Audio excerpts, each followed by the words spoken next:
बलवे खींच ले मर्द हम कितना हुमचले नहीं धनुष पर हमरा के बाचे छुआल जा तारा के बाछा हां वही का पाछा से तब तब बैतरनी हेलबा ना एक बे तड़प के ऊपर चल जेबे दोसर लोग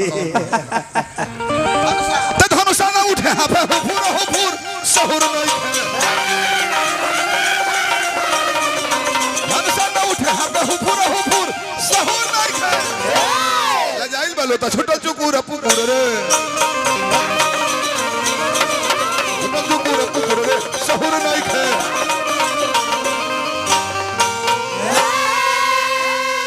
एक हाथ दो राजा ना मालिक गोस्वामी जी चौपाई लिख ले बनी हाँ बदलिए कहतन बहुत वो तो सब कहतन नीचे से भूप सहस्र 10 एक महिमारा लगे उठावन तरई न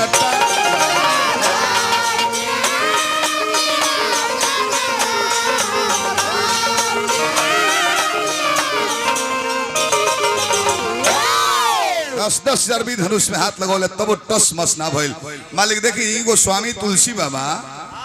रामचरितमानस के दोहा चौपाई छंद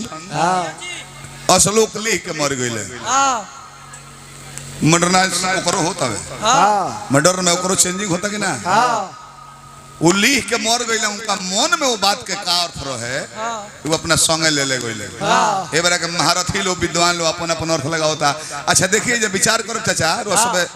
बहुत व्यास को नहीं सुन लो हमने के बाप दादा के उम्र के बहुत लोग बैठल बा भूप सहस्त्र 10 कहीं 12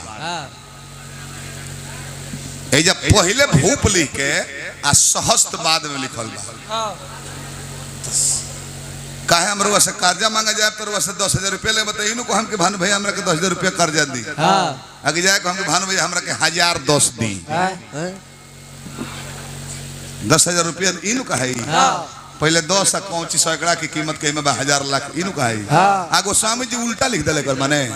भूप सहस्त्र बतन बोलचारी को हमरा खल लगे हो बबुआ खुदरा ज्यादा हो गेल बा लोग झंझनात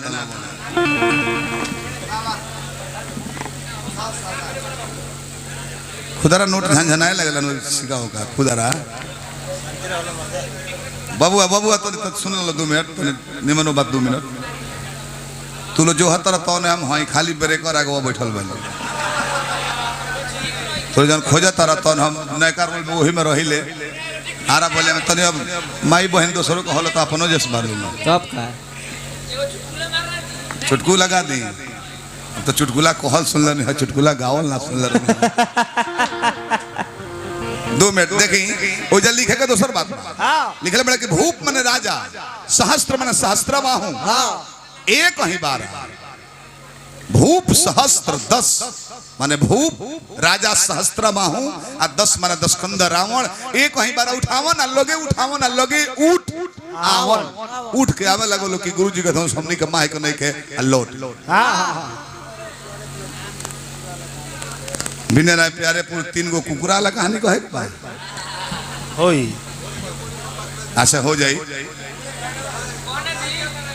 अच्छा ले लो हयो ले बेचैन बड़े देखो बबुआ